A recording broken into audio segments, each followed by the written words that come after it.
நாங்கள் படையப்பாவில் ஷூட் பண்ணிட்டு இருக்கும்போது ஒரு சீன் நம்ம மணிவண்ணன் சார் வீட்டை வந்து ஜப்தி பண்ணார் மன்சூர் அலிகான். ஜப்தி பண்ணும்போது ரஜினி சார் ஓல்டு கேட்டார். செகண்ட் இன்ட்ரோ அவர் வருவார். அவர் பையன்கிட்ட வந்து சீட்டு கொடுத்துட்டு போவார். அந்த பையன் வந்து சீட்டை வந்து மன்சூர் அலிகான் கிட்ட கொடுப்பான். கொடுத்து அதை பார்த்தோன்னே யாருப்பா யார் இதை வச்சுன அப்படி சொல்லிட்டு அடிப்போம்.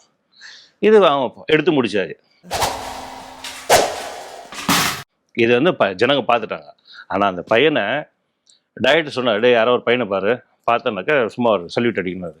இந்த பையனை கூப்பிட்டா, டே இது சொல்லிட்டு போயிட்டா ரஜினி சார் மாதிரி. அவன் அடித்தான். ஓகே பையன் வந்து டேக் எடுக்கிறோம். மன்சூர் அலிகான் எல்லாரும் வரமாட்டேங்குது. சும்மா உதறான் அந்த பையன்.